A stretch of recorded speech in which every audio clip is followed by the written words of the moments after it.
Kota Solo terkenal karena aneka ragam kulinernya. Nah, salah satunya adalah aneka macam olahan daging kambing. Nah, apa saja masakan yang bisa diolah dari daging kambing ini? Berikut liputannya.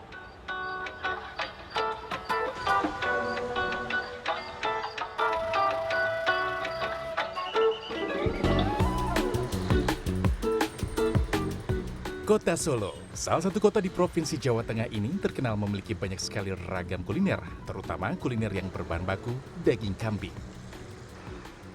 Hampir di setiap sudut kota Solo kita bisa menemukan banyak sekali warung makan yang menjual hasil olahan daging kambing seperti sate, gulai, tongseng hingga tengkleng. Menurut dosen sejarah Universitas Sanata Dharma yang juga penulis buku Keplek Ilat Sejarah Wisata Kuliner Solo Heri Priyatmoko, awal mula masakan olahan daging kambing masuk ke Indonesia karena dibawa oleh pedagang Arab selain untuk berdagang dan berdakwah. Awalnya menu olahan daging kambing hanya berupa sate dan krengseng, yakni tumisan irisan kecil daging kambing dengan bumbu-bumbu seperti bawang merah dan bawang putih, ketumbar, merica, dan kecap manis. Namun seiring perkembangan waktu, kreativitas warga Solo mampu membuat olahan daging kambing menjadi beraneka ragam. Antara lain ada tongseng, sate buntel, gulai, rica, krenyos, iga bakar, dan masih banyak lagi. Namun yang saat ini populer adalah sate buntel dan tengkleng. Dikatakan Heri, kedua menu ini bisa dianggap tercipta karena kesalahan sejarah. Sate buntel tercipta dari daging yang tidak terpakai karena alot sehingga tidak bisa dimasak. Daging alot ini kemudian dicincang halus dan dibungkus dengan lemak agar bisa ditusuk dan dibakar. Sedangkan tengkleng merupakan tulang kambing yang tidak terpakai termasuk iga, kepala, dan kaki kambing yang kemudian dimasak seperti tongseng berkuah. Memasak tengkleng membutuhkan proses yang cukup lama. Mereka ini membawa tradisi kuliner yang ada dalam di kampung halamannya dibawa ke kota Solo. Nah, saat itu makanan pokok mereka salah satunya berbahan kambing. Nah, makanya di daerah Pasar Kliwon itu sampai sekarang menjadi pusatnya perkambingan. Ada tengkleng, ada sate buntel, ada tongseng, ada krengseng, ada gulai. Orang-orang Jawa itu dalam hal kuliner bukan pasrah aja, tapi juga ikut berkreasi, yaitu tongseng. Nah, orang Arab itu adanya krengseng, tidak ada kuahnya, bedanya itu. Nah, kalau orang Jawa, bahan ini dikemas, dikembangkan lagi menjadi tongseng. Hampir di setiap sudut kota Solo banyak warung makan olahan daging kambing. Kali ini saya akan mengunjungi warung sate kambing yang cukup legendaris di Solo, yaitu warung sate Mbok Galak di Jalan Ki Mangun Sarkoro, Sumber, Solo. Sate yang awalnya dijajakan dengan cara dipikul ini pada 1980 mulai menetap dan membuka warung. Dulu hanya ada menu sate bakar, tongseng, dan gulai. Seiring perjalanan waktu, ada menu tambahan tengkleng dan sate buntel. Meski saat ini dilanjutkan putra keempatnya Mohtar Sidik karena Mbok Galak telah berpulang, pelanggan sate Mbok Galak tidak pernah sepi. Hal ini karena Mohtar selalu menjaga cita rasa dan resep bumbu dari orang tuanya. Sejak pagi, Mohtar dan sejumlah karyawannya sudah sibuk menyiapkan dagangannya. Karena untuk membuat tengkleng, mereka harus mulai memasak sejak pagi. Tulang kambing harus direbus hingga beberapa jam agar empuk, setelah itu tulang dimasak lagi. Oh. Nah, dibutuhkan waktu 2 jam untuk memasak daging atau tulang-tulang ini untuk menjadi masakan tengkleng yang empuk. Sementara itu untuk sate buntel, Mohtar lebih memilih menggiling daging kambing ke pasar.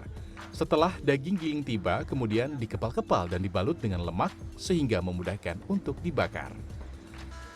Proses memasak sate buntel sama dengan membakar sate biasa yang dilumuri dengan bumbu kecap, kemudian dibakar dan dibolak-balik agar tidak gosong.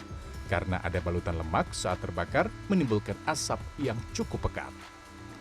Ada lagi menu yang terbuat dari daging kambing yaitu tongseng dan gulai. Bedanya kalau gulai berbahan dasar jeroan kambing, sedangkan tongseng atau juga disebut sate masak karena tidak dibakar melainkan dimasak dengan kuah. Oh ya, di Sate Mbok Galak ini kita menjual sate kambing, sate buntel, tongseng, tengkleng, sama gulai, sama ada tengkleng masak. Kalau tengkleng masak itu tengkleng yang diolah lagi dengan tambahan bumbu dan kecap. Ini paling banyak digemari masyarakat Solo apa? Kebanyakan sate buntel sama tengkleng juga. Dalam sehari, warung sate Mbok Galak mampu menghabiskan 8 hingga 10 ekor kambing.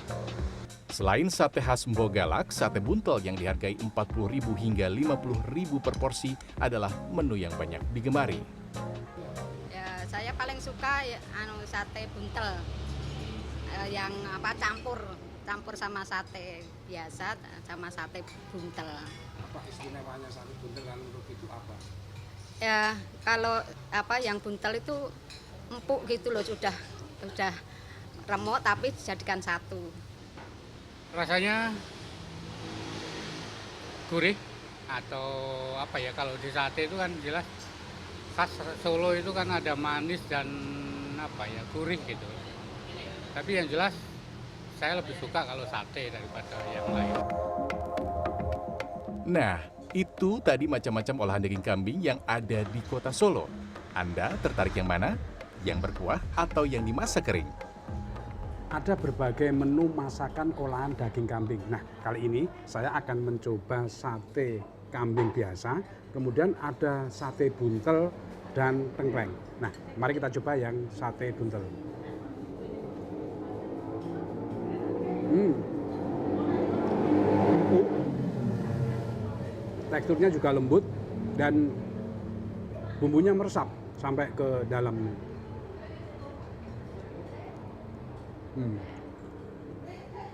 Sekarang kita akan mencoba tengkleng. Nah, untuk tengkleng ini paling nikmat itu makan menggunakan langsung dengan tangan seperti ini.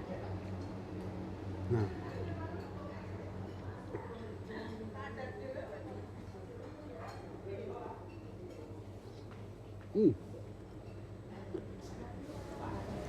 empuk juga, bumbunya meresap tapi sedikit ada manis-manisnya. Kalau ke Solo, jangan lupa untuk mencicipi berbagai olahan daging kambing ya. Sri Hartono, Fajar Indrajaya, Solo, Jawa Tengah.